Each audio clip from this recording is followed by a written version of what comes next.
"We are going to Camelin," Egwene spoke up firmly, "and then to Tarvalin." Closing his mouth, Perrin met her angry look with one of his own. He knew that she followed his lead when she wanted to, and not when she did not, but she could at least let him answer for himself. "What about you, Perrin?" he said, and answered himself. "Me? Well, let me think. Yes, I think I'll go on." He turned a mild smile on her. "Well, Egwene, that makes both of us. I guess I'm going with you, at that. Good to talk these things out before making a decision, isn't it?" She blushed, but the set of her jaw never lessened. Hello, I'm Will, and this is my wife, Dallas. Hi! And this is Not the Beginning, a podcast where a longtime Wheel of Time fan and someone who's never read the series before read through each of the 14 books in this very long series. A warning, this podcast may not be suitable for younger audiences and will contain spoilers. If you've not read Robert Jordan's The Eye of the World, please proceed with caution. On this episode of Not the Beginning, we will be diving in and discussing chapters 22 through 27 of The Eye of the World. I have not read past chapter 27, and Will is going to do his best not to bring in anything from the rest of The Eye of the World or the other 13 books during our discussion. So as long as you've read through chapter 27, you should be good. If you haven't, I recommend pausing here and going to read them. All right, last week we left off with three main groups. Mat, Rand, and Thom, Perrin and Egwene, and Nynaeve, Moiraine, and Lan. We kind of ignore Nynaeve's group for this section. We don't get a chapter from her point of view. But what we do get is we pick up with Perrin. Perrin washes up on shore after running away from Trollocs and almost immediately runs into Egwene. They decide they're going to go to Camelin, meet up with the others. While they're doing so, they run into a strange man named Elias Machera, who has some wolf friends. They start traveling with Elias and the wolves. Elias and the wolves apparently claim that Perrin can talk to them, like Elias himself can. Eventually, while traveling, they come across a band of the Tuatha-An, or the Tinkers. This is a pacifist group, and they take them in for a little bit, have them travel with them. While traveling with the Tinkers, they learn a little bit about their philosophy, the Way of the Leaf, which is a complete pacifist philosophy. Perrin and Egwene also meet Aram, the grandson of the Tinker leader. Aram is pretty interested in Egwene, tries to convince her to leave Perrin and Elias and travel with the Tinkers. Have a good time. Before they leave the Tinker Band, though, Perrin has a dream of Baalzamon, who incinerates a wolf and tells Perrin the wolves aren't going to protect. Perrin wakes up, Elias is right in front of his face and tells them that they need to go.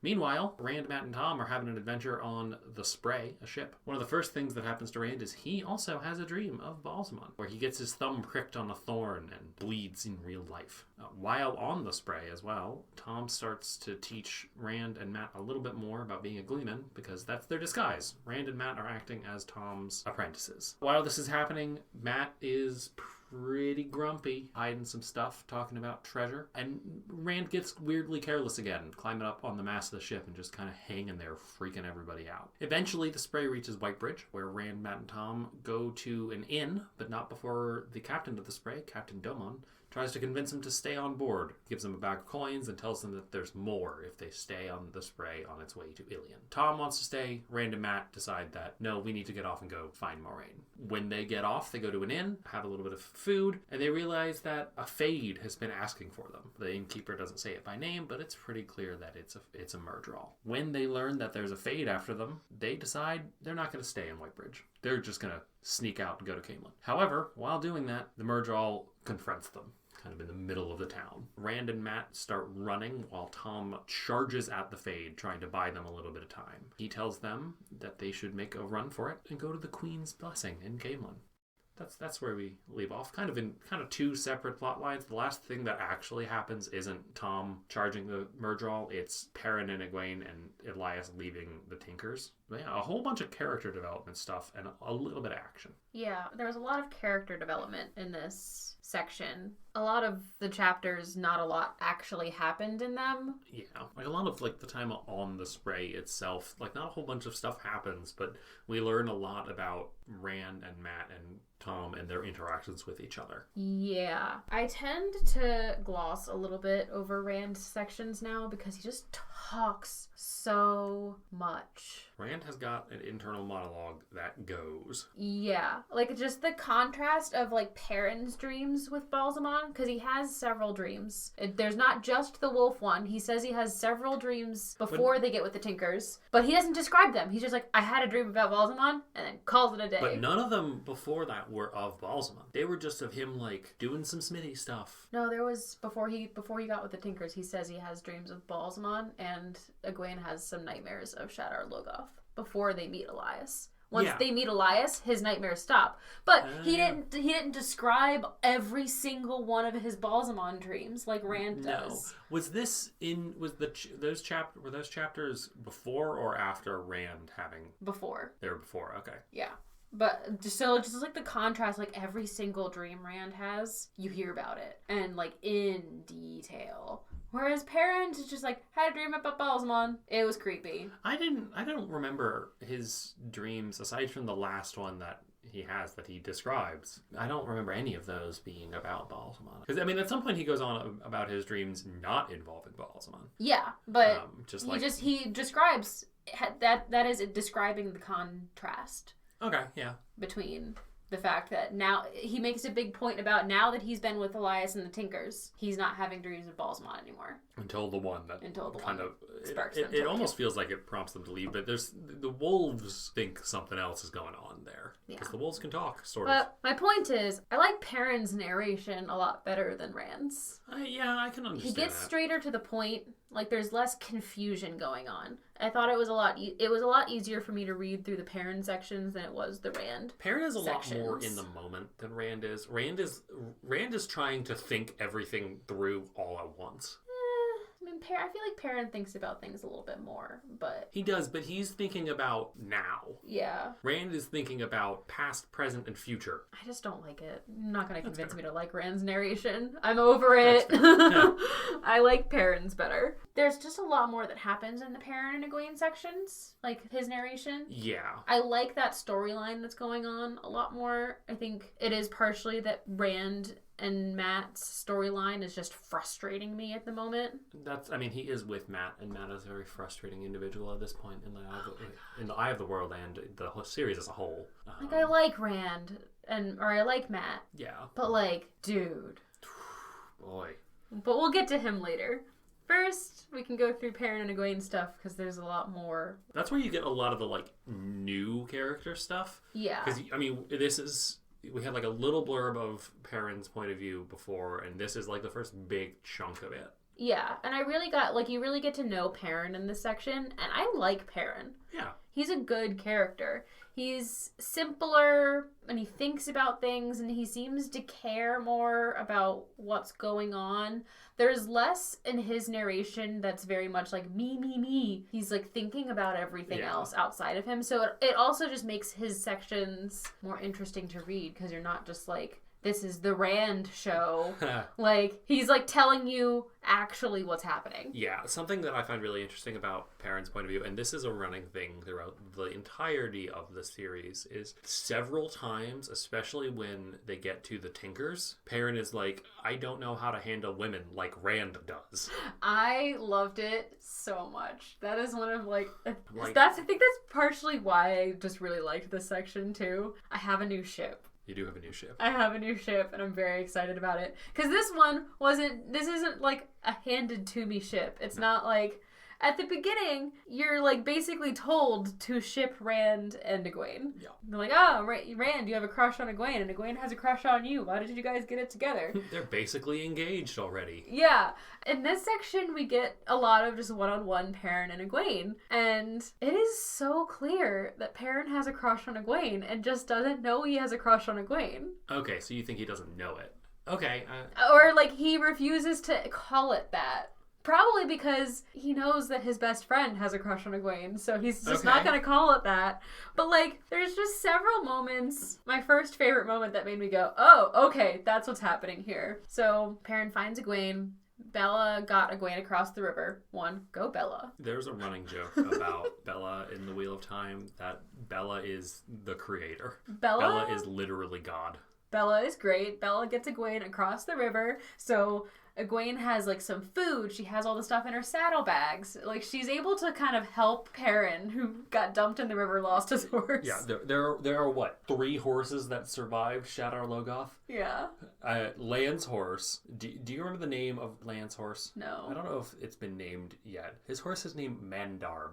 Yeah, no, that sounds Mandarb. familiar. Okay. That's a name for a horse, I guess. And Moraine's horse, Aldib. Yeah. Which is a much better name for a horse. It's a good name. But so, just a side appreciation Bella moment. So Bella gets Egwene across the river, and they decide... New ship, Bella and Living. Just new ship, Bella. Bella and Omnipotence. And so they're talking about what to do next. And Egwene kind of lets Perrin be the leader, sort of, which is weird for her, because the interactions we've seen with Egwene so far have been like, Egwene, I'm not going to take shit from no one, maybe except Moraine. I'm not going to let anyone lead me unless it's Moraine or Nynaeve. But she lets Perrin take the lead in kind of deciding where they're going to go. And they decide to go to Caemlyn. Because they kind of figure that, like, by the time they figure out where Whitebridge is and get to Whitebridge, everybody else will have moved on. Yeah. So they're just gonna go straight to Caemlyn. So she lets him be the leader, sort of. I think that's where that's where she stops letting him be the leader. Because when they're talking about how to get there, she's like very insistent that they take turns riding Bella. Yep. And Perrin's like, I'm too big to ride Bella because I got thick thighs. like, I'm too big to ride Bella. But she's very insistent. And he just goes like, if you won't get into the saddle by yourself, I'll put you there. Yep. I just got this like wide-eyed moment looking at the book like, oh, okay, that's where we're going now. Are you, Perrin? Are you gonna put her there yourself? Yep. But I mean, like, he does have a point. Like, he's too big for Bella. And Egwene kind of gives him the same like half amused like, oh, you are now, aren't you? And so I'm like, all right, I want to see how this goes. Yeah, their sections are kind of like Egwene trying to be Nynaeve or Moraine on men that just aren't taking it. Because she tries to do the same thing to Elias, and Elias is like, no, I'm just walking. Yeah. But Perrin just is like, all right, fine, we'll take turns, but you're going first. And then later when they do meet Elias, there's just like this very sassy moment. And that was a quote from this episode at the beginning where he's just very sassy with her. And she kind of gives him like a little bit of a smile and like but is like still very stubborn. And so you just get this like different picture of 2 stubborn people who clearly have a fondness for each other, but it's a very different fondness versus stubbornness that her and Rand have. Yeah. Perrin is stubborn, but not stubborn to be obstinate, which is kind of how Rand is. He's stubborn to be stubborn, not because he thinks he's right. Whereas Perrin is stubborn because he thinks he's right, and in the case of being too big to ride Bella, he is. But he also is like, you know what? It's not worth me. This is not like, I'm not going to die on this hill. He also doesn't want to be in charge, which I think plays into it some. Yeah, there's a running, like, internal monologue with him where he's like, she put me in charge? What? And, like, how do I interact with this? Rand would know what to do. First of all, Rand would not know what to do. Absolutely not. Although, would Rand think Perrin would know what to do? Probably. And Matt thinks Matt knows what to do. Matt thinks Matt knows best, at least right now. But, so they're traveling with Elias, and Egwene starts dancing with this boy, Aram. Perrin does not like it. No. He thinks that Aram is sketchy. Yes. But he's jealous. A little bit. It's because he's jealous. He also points out somebody who they used to, well, they're not used to know, who they know in the Two Rivers, Will Alcine, who, like, flirts with all the girls, gets stuff from the girls, and is, like, just puts them aside. But he makes a point of saying, like, you were too smart for that guy. Yeah. Why aren't you too smart for this guy? Yeah. And then she's just like, oh, you're cute, I'm gonna go dance.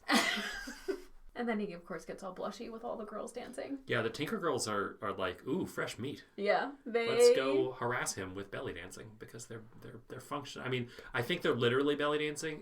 I think that's the dance. I think that's the dance that was being described. It's pretty heavily implied, because there's like a lot of like gyration involved. Yep, and belly dancers are ruthless. Will doesn't like belly dancers. No, they don't leave me alone. I just want to be left alone. No need to, like, shake your hips in front of my face. But the hips don't lie. I don't care. Truth, lie, irrelevant. I just don't want it. every time we take him to fair, we have to take him away from the belly dancers. I don't. They seek you out. They seek me out. I don't know what it is, and like it's like one of those things where it's like you're like you're not supposed to be visibly uncomfortable around belly dancers. This is the thing I've learned. This is the thing Perrin learned too. you're not supposed to be visibly uncomfortable around belly dancers, because then they're like, hey, you're uncomfortable. Let's annoy you and harass you. But then like they just know somehow. Yeah, they just know, and that's the thing with that Perrin learns with these girls dancing, is because he starts to like blush, and then more girls get up and start dancing, and now they're like locking eyes with him. And they're like teaching Egwene. Yeah, that's when Perrin just absolutely loses his shit. I think he just leaves at that point, doesn't he? No, he left before. It's the next time that they start, Okay. because they do several nights of dancing. Yes, because they're traveling with him for a while. Yeah, they love them some Perrin. Fresh meat. And so they start teaching Egwene, and Perrin's like, I've been told, like, I have to just watch them. I can't keep looking away. So now he's like, now I've got to watch Egwene learn this dance. Then he notices Aram staring at her and being like, ooh, Egwene is belly dancing, and he does not like that. Wants to punch him. I mean, Aram is being pretty insistent at this point. He is throwing all the moves. Everything he possibly has, including his grandmother's cooking.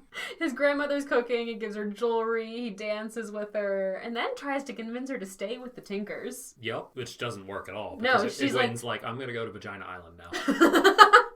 Yeah, because she's got to learn how to be an Aes Sedai. Yep. Like, she's got to learn how to use the one power, which was another, like, she used the one power the one night to start a fire. Yeah, like the first night. The and first then she night. couldn't manage it after that. And she couldn't manage it after that, and Perrin is like, I don't want you using the one power. And she's like, you're not going to stop me. And that's another moment of him being like, all right, I'm going to lose this fight. Yeah. I'm not going to bother being obstinate and pissing her off because we've got to travel together.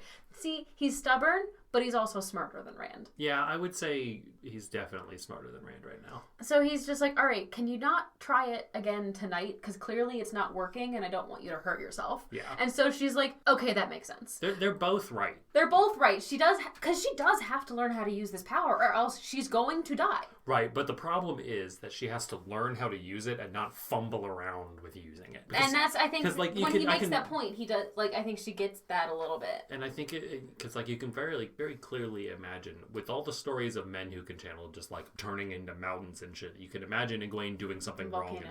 Volcanoes. You can very clearly imagine Egwene doing something wrong and trying to light a fire. Yeah.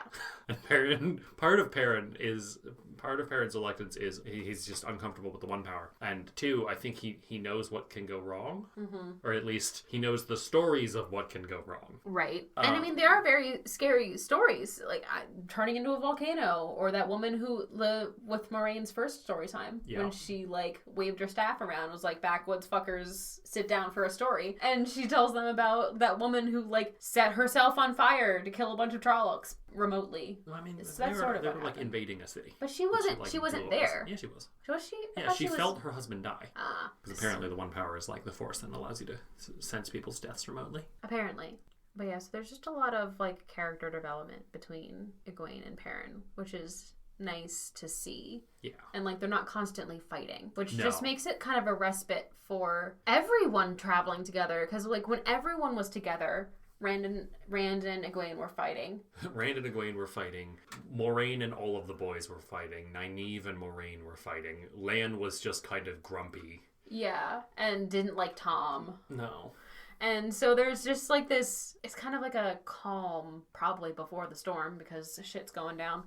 They leave in kind of a rush. They do leave in kind of a rush, because Perrin has this creepy dream. More Balsamon dreams, where Balsamon basically sets one of the wolves on fire, and is like, your wolves can't protect you. Which, like, how is that a thing in the first place? Here is my thing with the wolves and Perrin and Elias. I don't trust Elias. Okay, you don't trust a lot of the, like, strange older men who come into this series. No, I don't. I don't trust their motives. That's fair. I think Elias's motives are pretty clear, though. Elias just wants to be left alone. Except he then forces them to go. This is I have a whole thing. Like, one, he's got creepy yellow eyes, and Perrin's like, "Huh, these remind me of something, but I can't think of what right now." And then later he has like an "oh shit, wolves" moment. But Elias is a little bit creepy, and he makes this big deal about him being a loner. I think it seems like a big act, because Because, like Thom, at the beginning, Thom was all like, I'm only traveling with you because it's convenient, not because I have any sort of investment in what's happening. And he was acting very aloof and like he didn't care. Yeah. We did learn more about that. Then it's like we get that other piece of information that, no, I'm actually doing it to protect you. Elias is all like, I don't like traveling with people, but I'm going to make sure you two stick with me for some strange reason.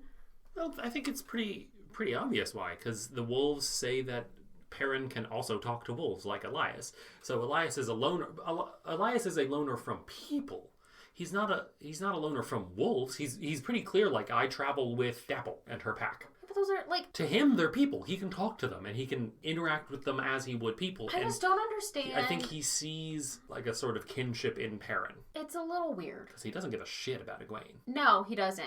He's in it for Perrin and he's not in it for Egwene. In that sense, like, at least those motives are clear, but he doesn't explain why he has those motives. Which is why I still don't necessarily, like... Yeah, he's a loner. He's not used to being around people. He has some sort of ulterior motive, and there's some sort of reason that he's trying to protect Perrin. Okay. Or is he trying to protect him?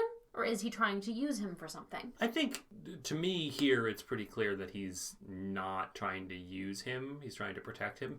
Because if Elias is with the wolves, and Dream Wolves are trying to protect Perrin from the Dark One, I think Elias could also be doing that. Because the wolves are trying to be protective. You know, like, they warn Elias and Perrin that they need to leave. They're watching over Perrin's dreams. Because for a while, when he meets Elias and the wolves, he doesn't have any more Balsamon dreams. No, he just has nightmares about the Tinkers being killed by Trollocs, which is just anxiety dreams. Yeah, that's just PTSD. Yeah, that's just PTSD.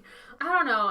The whole, like, something is telling me to wait, and he's just being very cryptic, and Perrin doesn't trust him, so therefore I don't trust him. Okay. It's effective narration in that part a little bit. You take on some of what Perrin's feeling. Yeah. And you say that about Perrin, I think it's also very true of Rand. Like, Rand doesn't trust Thom for a while either. No. And I think that's part of why I didn't trust Thom. Right. You trusted Thom at the beginning because you already knew Thom's motivations. So you have bias. I do a little bit. But I also had bias, but I had the intended bias of the narration. Yeah. I no longer don't trust Thom. I don't trust that Thom is dead. We'll get to that. We'll get to that, though, because that's a whole thing. I think that there was some intentional leaving out of things. Well, the narration-wise. The point of view character ran. Yeah. Yeah, so the wolves get set on fire in this dream, and Balsamon's like, you will be consumed by the eye of the world, which so I should have put a counter. I should have grabbed another flag color to tag every time the eye of the world is mentioned. Yeah. Here it's like, what, 3 between, like, it gets mentioned in Rand's dream, it gets mentioned in Perrin's dream, and it's mentioned like once before this. I think I probably should, like, if I had a Kindle version, you could literally go through and just count. True.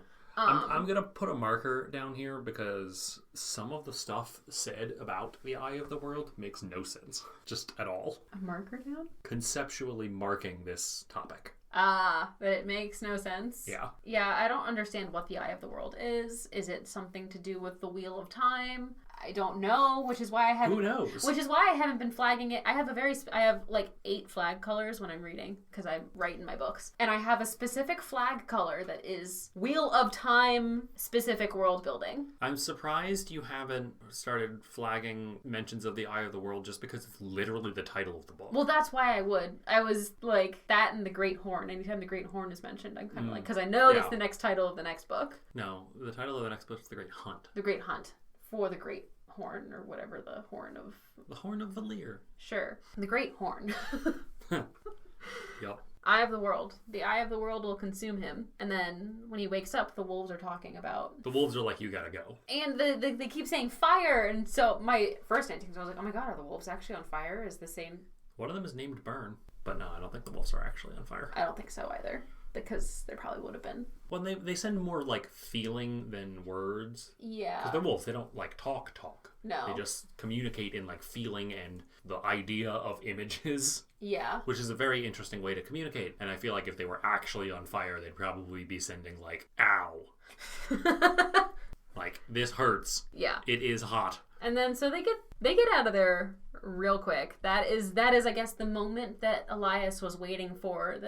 He's just waiting for his friends to tell him he needs to go. Like, if you had left earlier, like, what protection could the Tinkers have been providing? Numbers. Trollocs wouldn't have stopped? I mean, a small band of them might have. They don't necessarily know that they're Tinkers. And they got those big dogs that are much scarier than they actually are, which is very amusing because the dogs are like, bark, bark, we're big and angry, and then they're like, hey, can we love you? Yeah, I wasn't scared of those dogs at all. No. No, not at all. Because they're wolves. I mean, it's like big dogs, wolves. Which one's threatening? It's the wolves. It's the wolves. How did Perrin not know he can speak to wolves until now? Matt didn't know he could speak in the old tongue until just now. Like, so what is it about if Perrin was able to recognize something in Elias's eyes that is wolves? That means he's seen a wolf before. Yeah, there are wolves. Exist. The wolves there are, but I don't know geography. Like, there's not wolves in every area. They mention wolves being a problem for livestock in the Two Rivers, though. Yeah, so that's what I like. What is it about what happened when the Trollocs attacked that kind of set off these things emerging in these boys? That is a good question. It could also have been like puberty. They're at the like tail end of being teenagers. Mm-hmm. It could be a maturity thing. Because like Rand is starting to go crazy. Rand is getting reckless. Rand is getting a little bold with the concept of mortality. Rand's getting crazy. Matt is obsessed with treasure. Matt's also getting crazy. But he can speak in another language. And now Perrin can talk to wolves. And Perrin is not going crazy. No, wolves are good. Talking to wolves. They help you have better dreams. They just want to hang out and hunt. Yeah, it's like they're like his emotional support animal, sort of. Yeah. I wouldn't go that far, but... Well, like, they're helping with his dreams. They're, He's got a wolf bro. Yeah. But he's not acting irrationally, No, Perrin is ever rational. Yeah, Perrin is the most rational person right now. And... Yeah, it's like Perrin's at like a 10 for rationality, and right now, I don't know who's lower between Rand and Matt, but they're pretty far down. It's Matt. Matt's way lower. Rand has like bursts of irrationality. Matt is just constantly irrational. Yeah, he's grumpy. He needs a good night's sleep. Let's talk about Matt, because I am not fully sure that he's Matt right now. No? Who do you think he is? Do you think he's Mordeth? There was a pretty big personality shift after what happened. Yeah. And, it could be PTSD. That would be a perfectly logical explanation for why he has a complete personality shift. Except he has that stupid fucking dagger. Yup, he stole the dagger. And Moiraine basically made it clear that if you take something from Mordeth, he can inhabit your body. Yeah, but you also have to do several things, and he has to give it to you. You have to take it from him, not just, take it from a pile. Yeah, but, just because that's what Moiraine understands the rules to be, doesn't mean that's what the rules of the magic are. Moiraine has a much better understanding of the rules of the world than everybody else does. We also heard Moiraine talk about those rules through Rand's point of view. And Rand is clearly crazy. But he's not perceiving things that aren't there. He's just... I just don't know he's just a teenage boy. I don't know that Matt is fully himself right now. That's fair. He's clearly not acting normal. He's not acting normal. I'm not entirely sure that he's Rand. Or no, that he's Matt. He's definitely not Rand. He's definitely not Rand. I'm just not sure that he's Matt right now. Yeah. Whether it is because he's Mordeth, or maybe when he took the dagger, part of him was left behind. Maybe. Or it could be the dagger itself. It could be the dagger itself.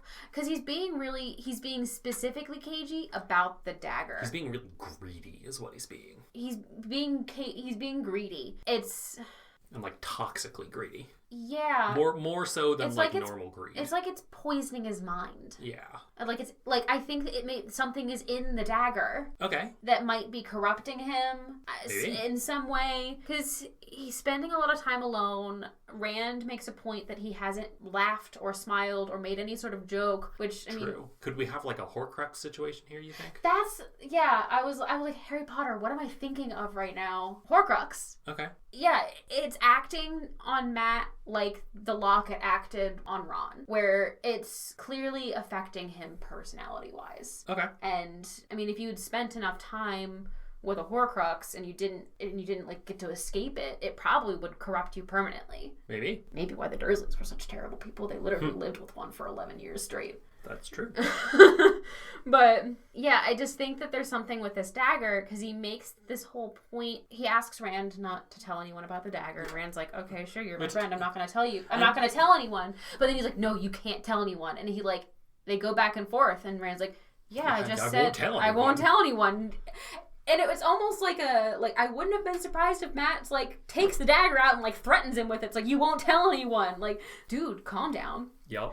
And he's obsessed with finding more treasure. Yeah, because he talks about there being treasure maybe in Tar Valon. And they run across that weird metal tower. And he's like, maybe there's treasure in there. And then it's like, maybe there's treasure in Camelin. Maybe there's treasure in Ilion. And he wants the horn. He wants the horn, and he picked up the dagger first in that room with Mordeth, and then they literally had to drag him away, and he was trying to shove more jewels into his pocket. Maybe he just has Scrooge McDuck disease. I guess, but someone needs to get that dagger off of him. Yes. Dagger is a bad time. He clearly also has to know that it's the dagger that Min saw in her creepy dream. Well, her aura thing. No, Rand told him. No, Rand told him all about it. Did he? Yeah, Rand. He's like, dagger with a ruby sounds cool, and so does the scales are a little creepy. Oh, but there's that whole exchange where he's like, the dagger sounds cool, but the scales are a little creepy. Maybe that's why he took it. That's probably why he took it, but now it's completely affecting his personality, and it's not just PTSD. I don't think he tries to pass it off as that, but I think there's something. Yep. It can be. I mean, stuff can be two things. Stuff can be two things. And yeah, there's something going on with Matt. Rand isn't happy about it. Tries to confront him several times. Doesn't really work. Change anything. Doesn't really work. And then Rand has a crazy moment where he decides to Titanic. But at the top of the mast. He climbs up there. He climbs up there because he wants to get a better view, which is understandable. Yeah, but then he goes too high up and is just hanging there. Yeah. And Thom climbs part way up and is like, can you come down now, please? Everybody else is the ship has stopped all normal functions because everybody's just staring at this child who they think might fall to his death. And Thom is like, please come down. And Rand's like, okay. At least at least Rand's moments of irrationality are moments. He has moments where he makes bad decisions. But I think those are because they're internally driven, whereas I think Matt's irrationality right now is externally driven. Yeah. I think there is some internal circumstances for why he might not be smiling or laughing as much, because he's being hunted by Trollocs, and he's being hunted by really creepy Murdrol. And he's had enough PTSD ensuing things happen to him where it might make someone smile a little bit less. Yeah. But I think most of that is externally driven, whereas Rand, there's something going on in his head. Yeah, I mean, but for all we know right now, Rand is just being a dumb 17-year-old boy who thinks he's invincible. I don't think he realizes he's doing it until someone points out, you're being really reckless right now. And he's kind of he didn't realize here. He definitely realized with the White Cloaks in Berlon, where he was like, what the fuck am I doing? Why am I antagonizing these angry people with swords? And then this moment escalates it. A little bit. Because he's being reckless, and he just doesn't have any feedback. With the White Cloaks, he had immediate feedback. Here, unless he fell, he wasn't ever going to know that he was being reckless because there's nothing to tell him except for Thom coming up. So, yeah, the only reason he thought he was being reckless with the White Cloaks is because the White Cloaks reacted. He doesn't realize he's being reckless until someone points it out to him. Yeah, but that reads as very teenage boy to me. I was one once. You would know. Yeah, just you don't think, you just don't think. But this is different than throwing acorns around with your friends and getting hit in the eye with one. That is a real thing that happened to me, and it is different, but it's not that different. I just don't live in medieval times. I don't have access to a ship's mast to climb up and risk my life on. That's true. I don't know. It seems like whatever is going on with his recklessness is pushing him to grievously harm him. I guess. A little bit. I don't know. He just feels way more reckless than he needs to be.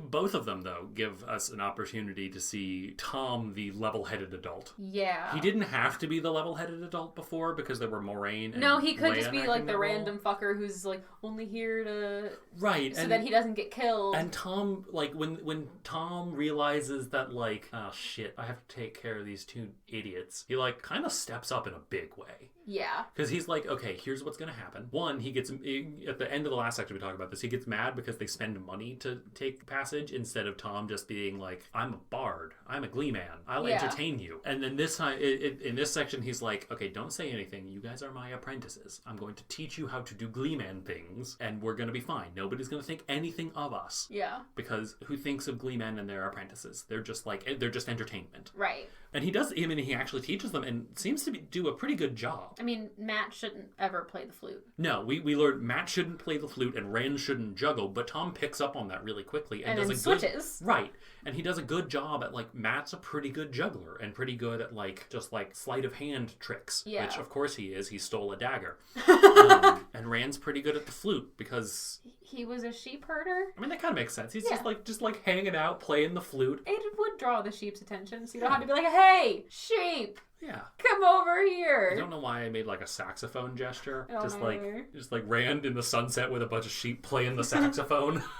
Duke Silver. Duke Silver. And then when we're in Whitebridge, like right before Thom faces down with Fade, Thom like tells them actually why he came with them, which is kind of a nice moment. He's like, okay, I need to level with you guys. This is why I'm coming with you. And I think it's kind of prompted by him following them off the spray instead of just traveling onto Ilian. Yeah, because he had, like, they have this moment, I think it is the fight before he has that come to Jesus, like, they come to Jesus moment. They're very much like, well, no, we need to go to Tarvalin. And Thom is very much like, no, let's just get back on the boat. I'll continue to teach you how to be gleemen. We'll live fine lives. We'll live fine lives. And they're both like very much, they're yelling at him about it. And even Matt does, which seems uncharacteristic. Well, at this point, Matt wants treasure and nothing else. And he thinks there's a bunch of it in Tarvalin.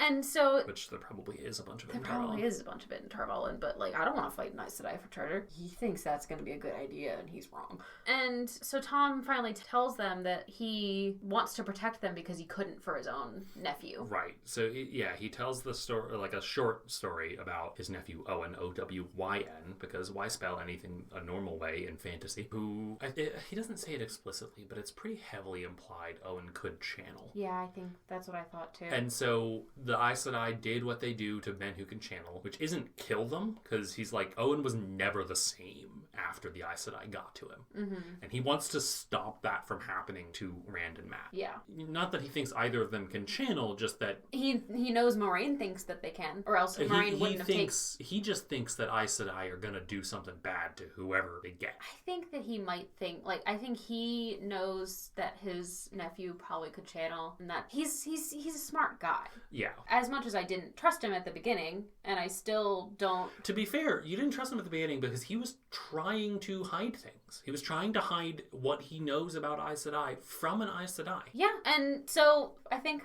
warranted a little bit. He was being... I thought he was sketchy, and he was hiding something because he was hiding something. It just turned out that the thing that he was hiding was pretty benign. Or not benign, but it had correct motivation. Like, right. I understand why he hid that, right. And I understand why he hates Aes. He has a very personal motivation for hating the Aes Sedai. I don't think he doesn't hate that, because he clearly doesn't hate Moraine. He just doesn't think she has the boy's best interests in mind. I don't really think she does either. Moraine has Moraine's interests. I mean, Moraine straight up tells them that she'll kill them if she thinks that the Dark One will get them. Right, which, like... is very honest. She's clear, like, it's a very hero answer. And it's, like, one of the jokes about, like, why women tend to like the bad boys. It's, like, because the hero will sacrifice you to save the world, but the bad boy will sacrifice the world to save you.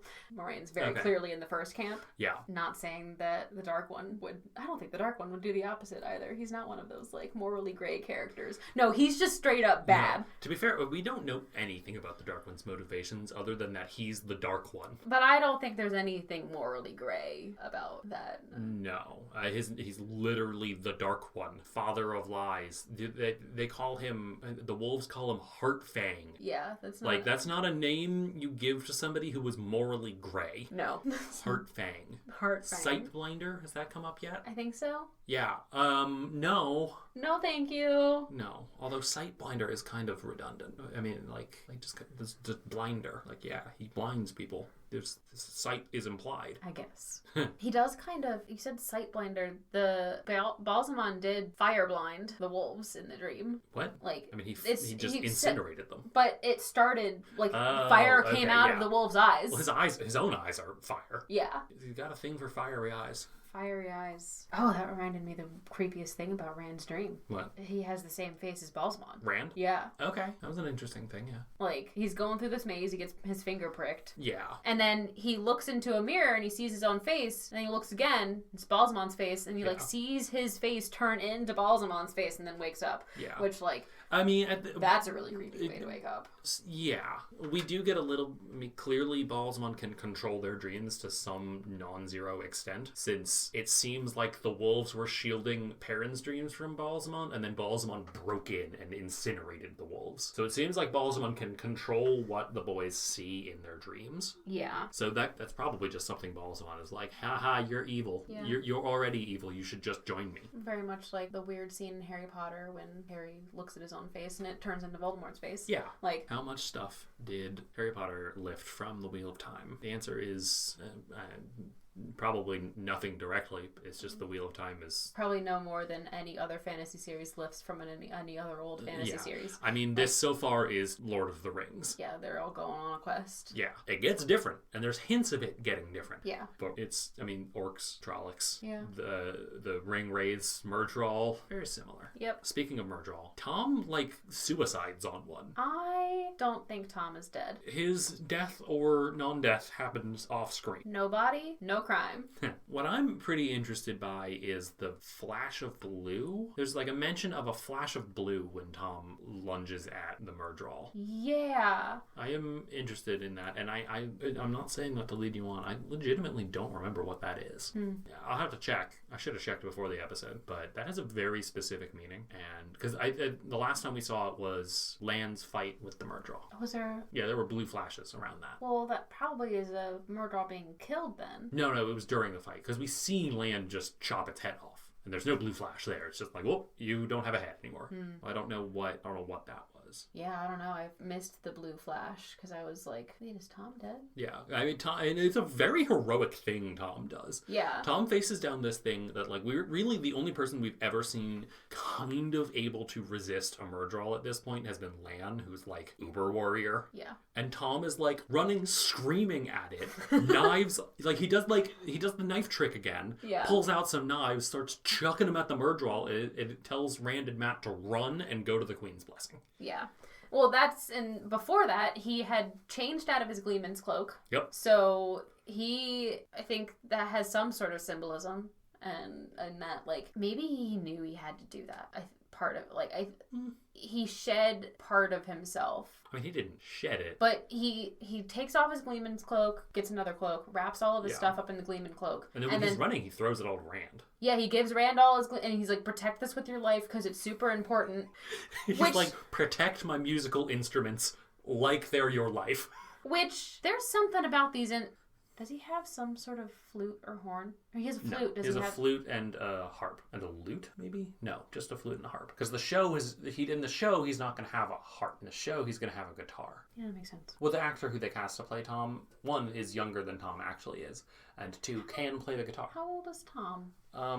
Thom is about the same age as Moraine. Just Moraine is an Aes Sedai. I don't know how old Moraine is. I want to say he's like in his like late 50s. That's how old I had pictured Thom. Yeah. I mean, he's older, just not old. Yeah. Well, I mean, that's probably old for that time period. I don't know. It's like life expectancy and... Yeah, but they're very advanced in some ways. That's true. Like, medicine is much more advanced in the world at this point than you would expect from an analogous place. And, like, technology is not quite as far. right? But the flip side of that is that we also, like, literacy is so much higher. Like, it's just kind of expected that people can read. Yeah, which is interesting, especially for a backwoods. Like, Thom has multiple books. And books are... It is mentioned that Thom has, like, one of the best collection of books in the Two Rivers. Again, interesting for a farmer. Well, clearly, he traveled, right? He came with an outlander wife. Yeah. And medicine is more advanced. Nynaeve's understanding of, like, what makes people sick and how to heal wounds is better than the time would have suggested. That's true. But there's also a world of magic. Right. Which you would think would actually inhibit technology. But the Aes Sedai are so reclusive. Yeah. That, like, maybe it wouldn't. Right. I really wish that this... Just for our episode purposes, that Thom's Whitebridge attack of a Fade was the end, because that would make a much better cliffhanger than, like, Perrin, Elias, and Egwene leave the Tinkers because wolves say they need to. Yeah, that was not a good cliffhanger. No. I mean, there's a lot of character things that I'm very interested to explore in the next bit with that. Yeah. With, like, just the trio there is really interesting. Elias is, like, a big mystery. We haven't spent much time in Perrin's head, and Egwene has a lot going on. Yeah, and I'm excited to see how Egwene acts now, because I think being away from Moraine and Nynaeve for a while is going to really help her find herself as a person. Yeah. Because she's not going to be inclined to let Perrin dictate her personality. No. And Perrin wouldn't, I mean, the people she's with also wouldn't be interested. We don't know very much about Elias, but Elias is just like, do whatever the hell you want. Right. So I think she's going to really I'm hoping she really comes into her own personality. Yeah.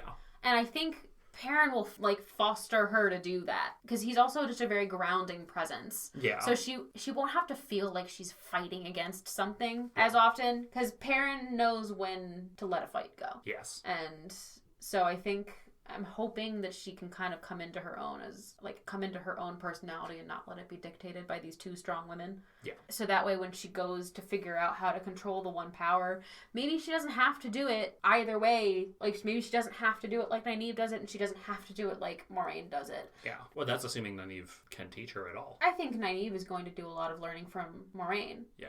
Because the fact that Nynaeve hasn't exploded True. is a miracle, and Moraine tells her as much. Yep. But I think Nynaeve is going to be very resistant to the Aes Sedai, and... Yeah, well, Nynaeve's resistant to everything.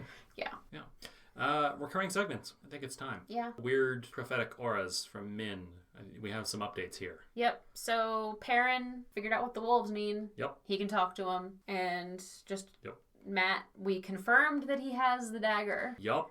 We don't know exactly what the dagger means yet, just there is one. There is one, and that's all that really Min had said, is that she sees a red dagger. So, check. Yep. He needs to get rid of that thing. Yes, he does. This is part of why I kept saying poor Matrim. Poor Matrim.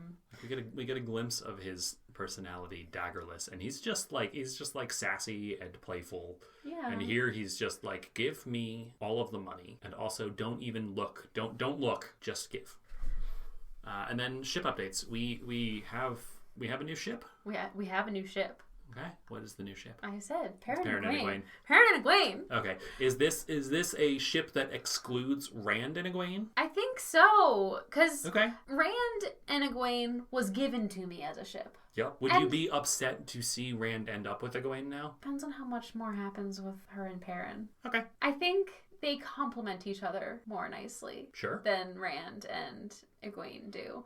Rand, again, because Rand is being reckless and fighting her when he needs to stop fighting her, and then even when he realizes he needs to stop fighting her, he won't apologize. And Egwene's doing the same. Like, Egwene eggs him on How much of that is driven by mutual attraction, though? For these teenagers, right? Like, teenagers are dumb. They do dumb things when they're interested in other people. It's just very much, like, hot and cold, and I don't think it would last. Like, okay. Yeah, it's gonna, like, it's one of those, if they got together, it would be a happily for now, not a happily ever after. Okay. Whereas, like, Perrin and Egwene, I could see sticking together more. Okay. You know, until inevitably someone dies, because... It's a 14-book long series. People have got to die. Yeah. Although there are, like, nearly 3,000 characters, so maybe just very few people do. And someone who dies doesn't have to be either of them. It could just be something that causes, like... True. Causes a separation. But, like, Nynaeve. they're not gonna implode on themselves. But Rand and Egwene would implode on themselves. Also, I just have to say that there was a criminal lack of Lan and Moraine in this section. Okay, I feel like that's probably a good thing. We don't need like every 10th of the book to contain some Moraine story time. That's fair. Like, Moraine tells a lot of stories because these are uneducated backwoods people who know how to read. And so she just has to tell a lot of stories. I just really like their friendship. Yeah, I mean, they're great. I love both of them. And I just wanted to see a little bit more, but I didn't get to. Yep. And then, favorite moments. What is your favorite moment? I got two. One is at the very beginning when we kind of pick up with Perrin after he washes his sword. He takes stock of everything pretty quickly and in such a practical way. He's like, okay, I have an axe, but I'm not going to be able to fight a Trolloc with that because I'm bad at it. I'm not going to be able to hunt anything with it. I might be able to get some wood, but I'm going to get food because I have a sling and I have snares. Why is every Two Rivers person, like every single one of them down to the person is like, I've got a sling and I've got snares and I'll eat a rabbit. It's fine. I'll just catch and eat a rabbit. Wherever I am, I'll just be ready for it. Anyway, my second favorite moment, not to say it's any less enjoyable than the first, is Thom just like bum rushing a fade. He's just like, I'm gonna do it. Ah! Your eyes got a little wild there. Ah! My favorite moment, I think, is the quote from this episode. Yep. Perrin just being sassy. Mm-hmm. And then also Perrin being a blushy mess while the belly dancers dance at him. Yep. He's so funny. Can't handle it. Can't handle it. He can't handle it. He can't hang. And he just keeps going, Rand would know what to do around girls. Rand absolutely fucking would not. No. Have you sat and watched him with Egwene? You've seen him. You're having better luck with Egwene than he ever did. Yup. All right, this was episode 5, chapters 22 to 27. Next episode, 2 weeks, chapters 28 to 31. Who knows what's going to happen? We left at a weird spot. Bye. Bye.